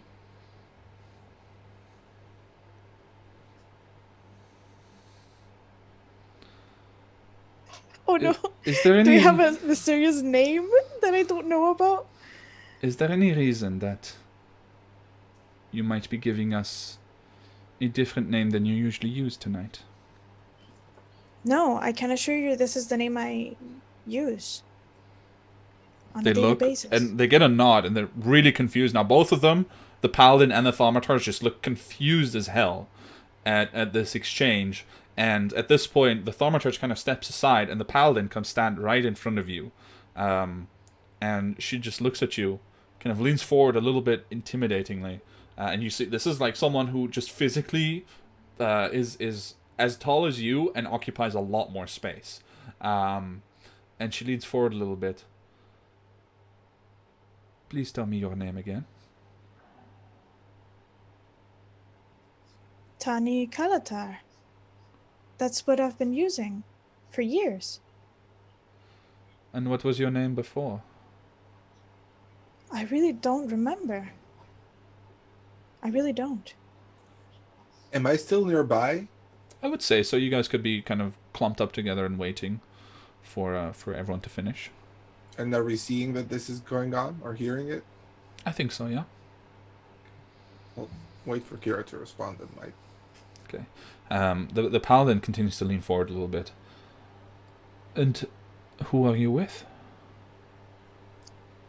With Lord Finnick. With the group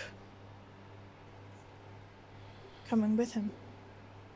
She's nervous. She's so nervous now. Do you have reason to be nervous tonight, Tani Kaletar? I'm nervous because I have no other name, as far as I know. And I'm getting worried. That's why I'm nervous. You're speaking the truth. But your name is both true and not. Do you have Jean-Jacques any... kind of approaches. Yeah, okay, so you approach while the question is being asked. Do you have any reason... Do you have any understanding to share why your name could both be true and not true, Tani Kaletar? So Jean-Jacques approaches, that question is asked, and at the same time you both notice that the thaumaturge's eyes glow green again. And Jean-Jacques interjects, if I may, Tani has gone through some traumatic things in her past and has lost memory of events. So she does not have any other name to offer. But I assure you, she is with us and has been Mhm. for a while now, and there is no deception behind her name. Can you Yes, step, I'm with this group escorting Lord Fennec. Mr. Jean-Jacques, could you step into the area and say those things again? I'll step into the air and repeat the same things I said. Okay. The paladin nods. Still looks troubled, but at a brief hand on the shoulder or on the arm from the thaumaturge steps aside. Thaumaturge steps back. They smile. They nod to you, Jean-Jacques, and then they look at Tani. It's all right. We are only doing our due diligence. You have nothing to fear. I will write down Tani Kalita, and you have my sympathies for the troubles that you have perhaps experienced. So Jack makes a show of putting like a comforting hand on her shoulder and being like, come now, that kind of like. Did I also hear that? Like just All what of they you were did, if saying? you Oh, hung yeah. around. Yeah. When he takes her away. Well, no, there's no taking away. She's not done yet. Okay. Okay. The comforting arm, and then there's a clear look from the paladin for you to step move away properly. Yeah, I thought it was over, so I thought it. No, that's fine. That's fine. But there's a clear kind of very polite GTFO, please. GTFO. And the thaumaturge makes eye contact with Tani again, if she allows it, and goes on and says, "Very well. This is a bit of an unusual procedure, but can you please tell me if you have any magical items or items that could be used to hurt yourself or others with you tonight?" I have no magical items, and I have the fullest intention of not hurting anybody. And you have no items that could be used to harm others either? No items. Question.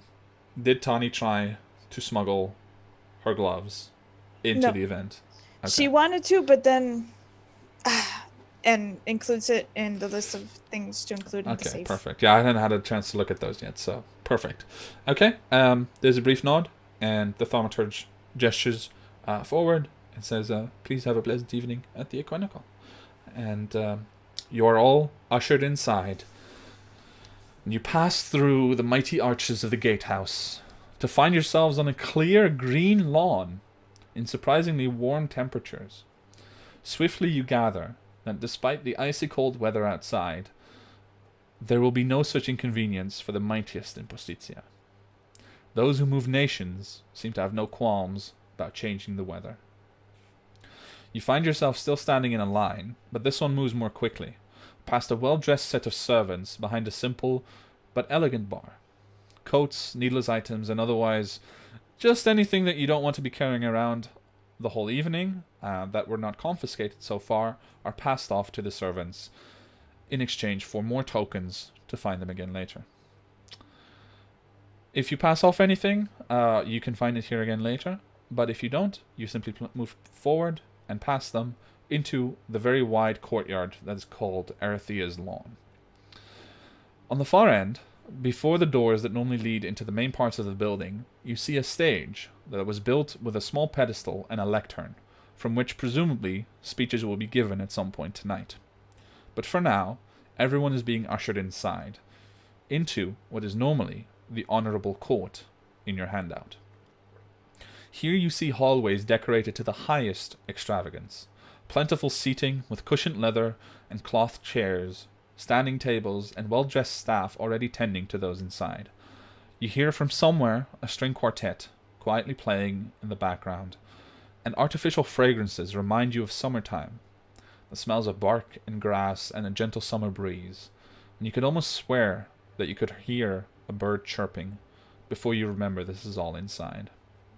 At the center of these hallways, which run around a court, you see an equally lavishly laid out courtyard, where a beautiful monument stands, which you've all, if not seen, then at least heard about. There you see this monument, which features two copper children of difficult to determine race, running away in joy from one another, laughing. Behind them stand two relatively ambiguous figures, more defined by their dress than their race. One is dressed in magnificent robes of statesmanship, and wearing a chain of office that is identical to to the one that the Grand Pensionary wears.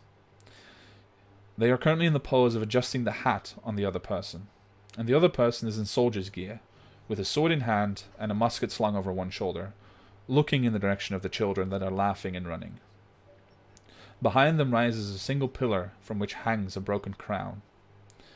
The only living thing about the whole monument is a bed of flowers which grows around the statue's bases, seemingly kept alive through magic, in which blue morning glory grows full, symbolizing the unity of the Republic. All gathered together, Lord Fennec swiftly guides you to a set of unoccupied chairs in one direction, and seats himself and looks at you. Well, we're inside. I don't expect too much trouble here at the festivities directly, although I hope you'll stay close enough that I can reach you without trouble. But in the meantime, you are free to roam. I trust you'll not make any trouble. You are here officially as my guests. And if you need me, of course, I will likely be in this general area. And he kind of gestures for the chairs and the place that he's in, as, you know, it's not specific, but, you know, this general area is easy enough to remember as being the place that he is currently at. So, Lord Storm. yes. Just a simple question. If you were to speak to Mr. Strauss, could you just mention that there is a person who would like to also talk to them from your party, from your escort, And just to put in a good word? and which person should I say this is? Me. You. Oh, Me. of course. Yeah. You don't have to mention my last name. You can just say or you shouldn't mention my last name. Just say one of the escorts just had an interesting question. Mr. Barnack, I appreciate very much what you've done for us so far and what you're doing here, but I cannot play games if I don't know the reason for them. Well, I don't know the reason either. That's the problem. I need to investigate something, and Let me put it this way. I'm not comfortable doing that to a man like Mr. Strauss. I can introduce the idea to him if I happen to catch him, which is unlikely as it Of stands. course.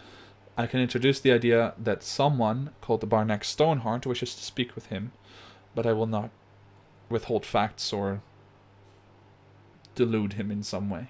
I hope you understand. But this is a bit, ironically, above my pay grade. Okay. Yes, I understand. You Thank you. don't worry about this. You don't have to actually mention anything. So you prefer if I said nothing if I meet him? Yes. Very well. That I can do. Thank you. Very well. I wish you the Yeah, best of quick- luck. Sorry, you want to say? I was just taking a quick glance around. Can I see Elena in the on the lawn somewhere? So the thing is, actually, you guys are now in the corridors that surround the honorable court, and nobody is remaining on the lawn yet. So the only Okay. place where you could see her would be entering, and in the entry line, you know, of people handing off their coats and whatever. So we're not in the middle of the honorable court. We are around. That's where most of the seated tables are. The honorable court Okay. itself has seating as well, mostly around the outside, but it's mostly left empty for people to walk across and to stand, and maybe for once more So we're people like are in here, it will 16, fill up. 15, something like that, or 21, 20. Or Hold on. am I not understanding it right? Hold on, let me clarify here. So on the map, yeah, that would be correct actually. Those would be the corridors through which, you know, I know that there's like little walls, but they are actually completely open at the moment. Everything's been cleared out and made completely fashionable, so you can sit there and relax there and lounge there. All right. And have we been told, like, where can we roam? Can we just go through the entirety? Right, sorry, of the... I should have clarified this earlier, but you can roam on Erethea's lawn, the Honorable Court, the Ministry of Finance, the Ministry of Commerce, and the corridor, number 75, but there are guards preventing you from going any further than that. So pretty much just the bottom right corner of the map And beyond that, there are guards at every intersection, preventing anyone from going further. Okay. And it's in 32 that we've had our gear stowed away. As far as you know, yes. Okay. So I want to ask, do you guys want to maybe have some time to strategize here a little bit and see who you want to talk to first? Or do you want to just go ahead and dive right in? Well, I mean, I'll just ask again. So, our plan is to do all of the things that we want tonight immediately. Jean-Jacques, you have your thing, and Tani will help you. Well, yeah. First of all, let the base of the party settle.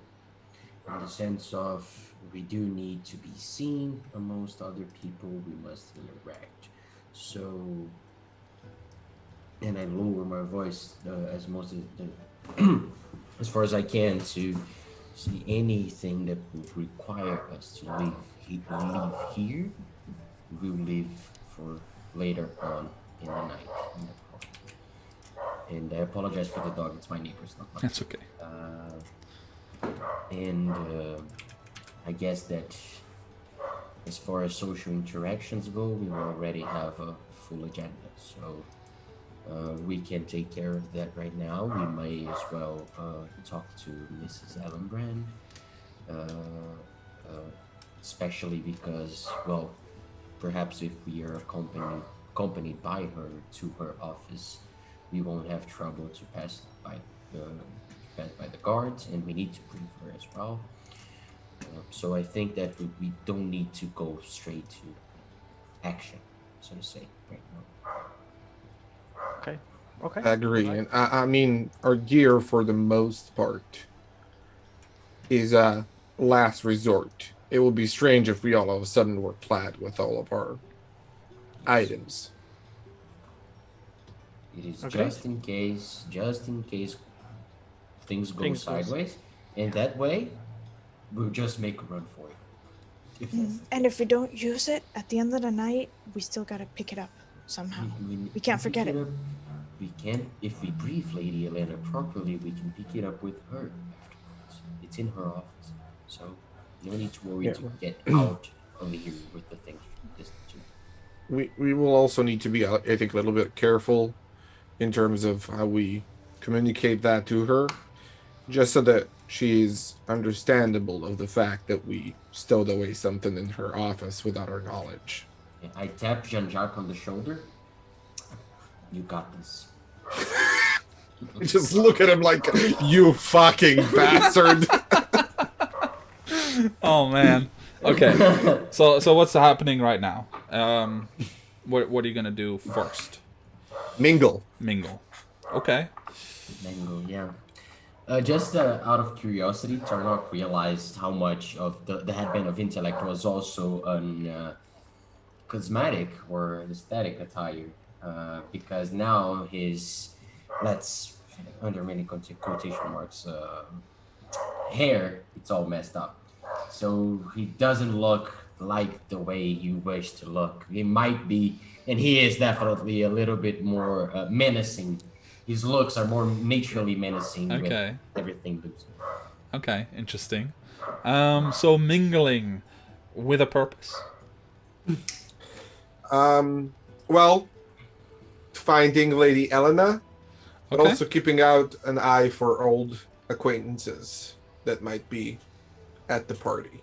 Okay. Mr. Falkenhausen, and I want to check out, see the general movement of Mr. Falkenhausen and the lady, that elvish, half-elvish lady that they intended to do the exchange. So Exchange. with. Jean-Jacques and Turnock are looking for the same person then. Yes, I was gonna ask, just as a reminder, the way that you explained it to us, Bruno, was these people are looking to claim or find the old crown of Astortia, right? Or they have it? They have, one party has the crown, allegedly, Okay. and the other party has an heir. Okay, and they're meeting to discuss this. Yeah, yes, exactly. And your agenda is to... For the most part, Well, what you told Master us, right? KO's lead. Yeah, Yeah. but no, I wish to keep track of what's happening. I don't Okay. plan on taking action about it tonight. I don't intend to. So there's no specific agenda per se, more just know what's happening? Yeah, I need to definitely know what's happening and, you know, keep an eye out for it. And if I need to take action, it will be because Master KO took action on it. So, yeah. Okay, interesting. And I was just going to mention, Bilemon is definitely my number one target. So besides the two of them and that interaction, Bilemon, his name's everywhere. So I am going to keep an eye out. All right. So, let me ask then also, Barnack and Tani, where are your focuses at? Tani?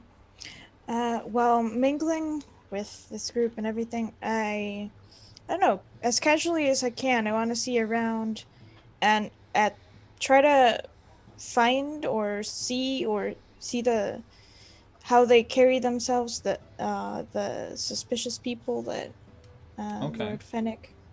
Yeah, see if they're glancing at Lord Fennec or... All right. Yeah. So, okay. And Barnack? Primarily, this isn't my place, so I'm going to get drunk. Oh, no.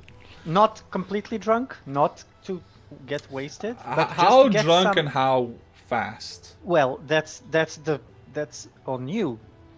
It depends on how many people approach me to talk. The more people approach to talk, I'll have to drink more. Okay. You very quickly realize no one is approaching you to talk at all. at the Perfect. moment. Then I'll just drink a bit, and with my keen eye, I'll try to spot either Strauss, the Okay. dwarf Lord Bodan, or one of the 5 people from the list. That if I Okay. spot anyone, I'll try just to like eavesdrop a bit, but not like actually eavesdrop. It's like standing at the bar and trying to listen to them. That's it. Okay. So, Yeah, I'll also keep eye out for the 5 individuals that were highlighted to Okay. us as well. so Yeah. please, first of all of you please roll perception checks. Ooh. Good. A Excellent rarely timing. good one. 20. Excellent timing for having 3 inspiration points. You see, 18 for me. Okay. I'm rolling again. I'm spending 1. Okay. And Tani was 13. 13, 18, 20 something, right, Barnack? 22. Yes. 22 19. and 19. Okay. So between all of you, over the next 20 to 25 minutes, everyone that you're looking for begins filtering in. Among a crowd of a total of maybe 200 people overall, from, administrative workers who are important enough to be invited here, or to whom the courtesy is extended for other reasons, to, the very highest of the high of society. You also notice in that whole hubbub a certain purple-skinned tiefling that you had set loose upon Postizia once again. She very pointedly does not notice any of you, which you don't know if that's true or if she's actually avoiding it after seeing you. Wait, purple tiefling? Yeah. Cadence, What's right? her name? Cadence? Vanity. Vanity, yeah. Sanity. Interesting. Yeah, we totally set her up to be our spy and then never reached out. Nope, just ignored Ever. her. Do we notice her? Yeah, you do notice her. Oh man. We'll reach out now. I will say, Barnack, you with your perception being the highest, you notice especially that she has a slight limp to her, which wasn't there when you last saw her. Limp, yes. In the meantime, however, all of the other people arrive. Lady Elena, the Marquis, Wow, Vanity, I When I see Lady Elena, like, I'm imagining maybe I take the opportunity. She's quite I kind early. She comes in maybe Okay. maybe 6 or 7 minutes after you guys had kind of settled Okay. down. And she, So- you know, she's just kind of weaving through the crowd. You can see she's very comfortable and very adept at this. You know, she says hello here. She has a little chat there. Never gets stuck. Never, you know, stays in one place. Picks up a drink magically somewhere between people. But she's just very, very good at this, and she's displaying it. You have those like transitory moments as she was walking between the groups.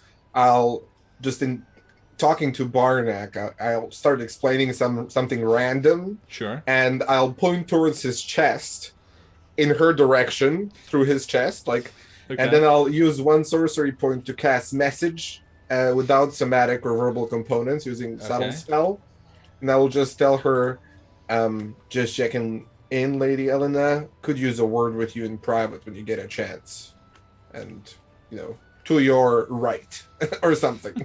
Okay. There's just a brief acknowledgement. It's not necessarily a response directly, but there's a sort of message received signal that comes in.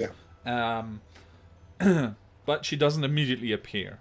She's super busy. And before she does come to approach the group, there's a bit of a commotion at the door as both the steadholder and the Grand Pensionary together, practically they would be arm in arm if one wasn't a half-orc and the other one a dwarf, but definitely, you know, together and in support of each other seemingly emerge through the doors, and there's a very brief kind of silence as before people start kind of applauding a little bit. You know, there's a brief polite applause that runs through the building before everyone starts mingling again, and they don't get swallowed up necessarily like everybody else is, but rather there's a small circle around the two of them as they go and sit down in the central courtyard in full view of the monument there. Beyond that, probably right as sorry, no. Before that, actually, you see Jean-Pierre also arrives, and all of you see Bilmont arriving as well, actually with seemingly with Philip together. The two you had already spotted together before, and they seem to have some kind of, at least, you know, mild friendship of some kind. Edeah, Clementine Salmon, all of them arrive. Some of them you have to ask Lord Fennec for some, you know, identification just to make sure that they are who you believe they are. But eventually you do manage to spot every single person, and it seems that the crowd is filled out quite nicely with all of the people that have been pointed out to you as being potentially important, including the Bonnevilles, Vanity, who has snuck in, well, not snuck in there, but who has appeared as part of the crowd. Eithne is there as well, who appears to be, from what you can tell, Tani, a half-orc as well. How the fuck did we forget about Vanity? Guys? What the fuck are we thinking? I mean, it was really busy, for fuck's sake. Sure. And we So were we told to forgot stay that- away from them By whom? By who? by PAX. Well, Who stay we- away from the. Who we bigger- also said no to. It doesn't mean I saying should- no. Yeah, saying no to somebody, it's way different than directly challenging them. Yeah, Yeah, and, but- and ignoring the advice of an ancient being. Yeah, basically what we proposed ourselves to do, not play that game and not. Okay, but we could have used. Okay, that's Okay, true. so what are you up to? And you hear Elena's voice as she joins you, quite surreptitiously, out of nothing. Give her a half bow. We were just discussing seeing an old acquaintance that we forgot to touch base with since arriving in the city. She sighs a little bit and takes a sip of what seems to be a champagne that she's picked up. She looks around. Well, then you know, a hundredth of my pain, because all of these are people that I've avoided and not followed through with. And you can see, like, genuine just the work weariness on her. In any case, how do? And how is your business here tonight? Everything proceeding according to whatever plan you have? So far, so good. We're still enjoying the opening sequence. We have made some preparations, and through a stroke of luck, per se, and some unintentional circumstances, placed a package in your office. Kind of give her a smile, hoping that she'll take it. Like, What sort of package? one that will be helpful to our endeavors. As I said, it was quite surprising to us all that that's how it ended up happening. It was a game of chance, and it turned out that way. But So in the middle of a this, last like resort. in the middle of this kind of stumbling a little bit, a voice calls like Elena, and she immediately turns and is just on our full on display. You guys are kind of reduced to secondary actors almost, just waiting for your turn. But she brushes them off quickly enough and turns back to you, and you see her go from this really friendly, open expression to just. Nothing dangerous, nothing invasive. It's just a sack. How do the you things. plan to get there? Please tell me that you've acquired a plan to slip past security. I have abilities that will help some of us avoid attention quite thoroughly. What sort of abilities? I kind of look at her and I look around like, do you want me to tell you the name of the spell kind of look? Like, Yes. oh, okay. I can turn us invisible.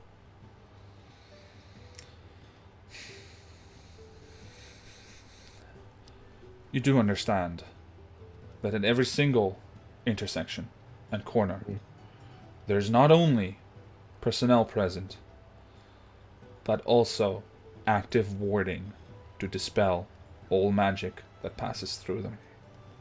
Just a second. I specifically asked about this. I asked her about this in preparation for the event. And she said, once you're inside, it's all good. Yeah, once you're inside, beyond the gate, but you didn't ask, like, what is there.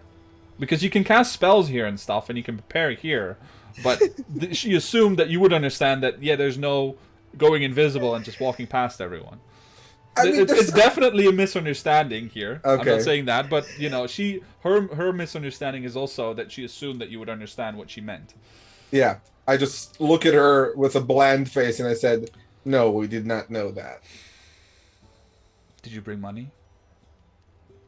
Some, yes. She looks around.